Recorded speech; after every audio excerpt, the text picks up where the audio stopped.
déjà, il y a un manager qui est important, c'est le dirigeant d'entreprise dans la transformation digitale, qui doit probablement se positionner comme sponsor. Et le fait d'avoir un sponsor de très haut niveau dans l'entreprise donne un sentiment d'obligation de réussite et ouvre pas mal de portes. Donc, un des managers, c'est le sponsor, c'est très important. Donc, première chose, se mettre en mouvement et rester en mouvement. Donc, ça veut dire aussi amener de la curiosité dans l'entreprise.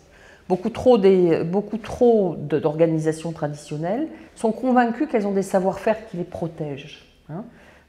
C'est ça aussi qui fait que plein d'organisations se sont dit mais cette start-up qui commence dans le tourisme et qui n'a jamais vu un client, elle ne va pas devenir un ennemi demain. La réponse est si. Hein.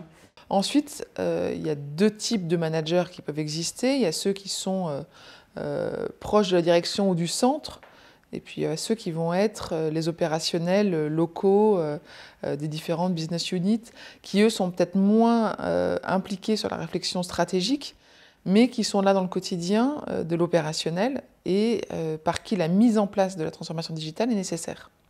Il y a un problème clé à résoudre, c'est le problème du middle management. Le middle management est mal, parce que dans beaucoup d'entreprises, la base, si on prend le modèle hiérarchique, dans beaucoup d'entreprises, la base c'est déjà mise en réseau. Vous n'imaginez pas le nombre de communautés dans LinkedIn qui ont été créées par des individus qui ne sont pas dans la hiérarchie. 3000 salariés d'Air France, 8000 salariés de Sanofi, par exemple. Donc aujourd'hui, la base est déjà en communauté. Et qu'est-ce qu'ils font dans ces sous-groupes fermés? Ils s'amusent et ils travaillent. On est à la barbe de la hiérarchie, on est à la barbe des réseaux sociaux d'entreprise, qui sont souvent très inefficaces, parce qu'on a créé le réseau sans créer la communauté. Et donc, la curiosité, la remise en question doit être au cœur de tous les dialogues de management à l'intérieur de l'entreprise. La découverte, et ça veut dire qu'il faut inciter son organisation à s'ouvrir. Hein. Or, les organisations ne sont pas très ouvertes. Donc, premier sujet, la curiosité, l'ouverture.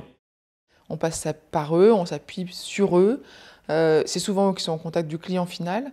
Et c'est souvent pour eux en fait, que la transformation digitale est menée. Le top management aujourd'hui, quand il est mauvais, il y en a beaucoup, veut du reporting, du reporting, du reporting, du reporting. Et le middle management aujourd'hui souffre.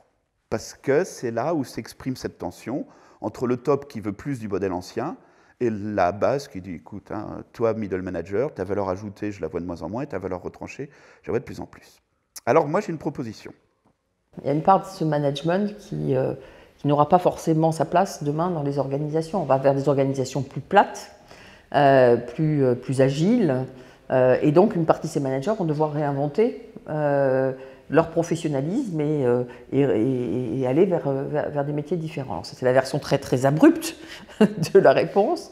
La version plus positive, c'est qu'on ne peut pas demander à ces managers d'être devant. Hein. Donc il va falloir leur demander d'être des animateurs, des intégrateurs.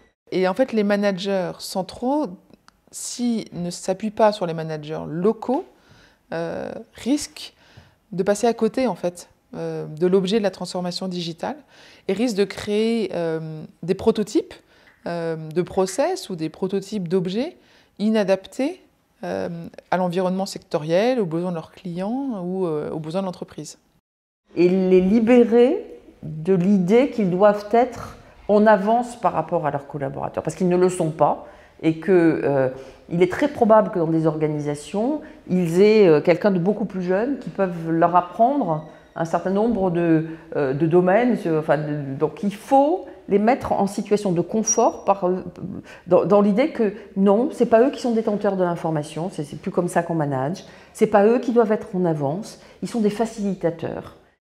En fait, il y a les managers, pour mener à bien cette transformation digitale, ils ont, ce que j'ai remarqué, deux types d'outils qu'ils mettent en place. Ils ont des outils de communication interne nouveaux. Et c'est souvent par ces transformations digitales que se mettent en place des nouveaux outils de communication interne. Ça remplace les vieux intranets qui existaient avant par des outils plus collaboratifs, plus informatifs, plus fréquents, plus ouverts. Et cette proposition tient à la question suivante, quel est le métier d'Astérix? Dans le village gaulois, tout le monde a un métier. Obélix taille des menhirs, le chef dirige, c'est un métier, le forgeron forge, le pêcheur pêche et vend ses poissons, etc. etc. Mais Astérix, Astérix n'a pas de métier. Il a un état, il est guerrier, mais il n'est pas soldat. Qu'est-ce qui est écrit sur la fiche de paye d'Astérix? Et pourtant, on enlève Astérix et le village gaulois se casse la figure. Et c'est pas lui le chef. Hein. Dans le combat des chefs, c'est le chef qui reprend la main. En fait, Astérix, je propose aujourd'hui, c'est le community manager du village. Ils sont là pour organiser un dialogue, pour apprendre des gens qui peuvent apporter un savoir nouveau, par exemple des plus jeunes, enfin, etc. Et donc, rechanger ce rôle du management est important. Et en France, on a beaucoup trop l'idée qu'un manager doit être en avance par rapport à ses collaborateurs. C'est pas vrai, c'est pas son rôle principal. Son premier rôle, c'est d'être un animateur. Et aujourd'hui, je propose que l'entreprise fasse la transformation où les middle managers sont les Astérix de leur troupe, sont les community managers de leur troupe. En plus, Astérix, c'est un personnage sympathique. Donc si vous dites à quelqu'un maintenant, t'es l'Astérix de tes troupes, c'est quand même plus sympa que de dire t'es le chef, quoi. Donc oui, les entreprises doivent maintenant se mettre en modèle communautaire et construire des Astérix.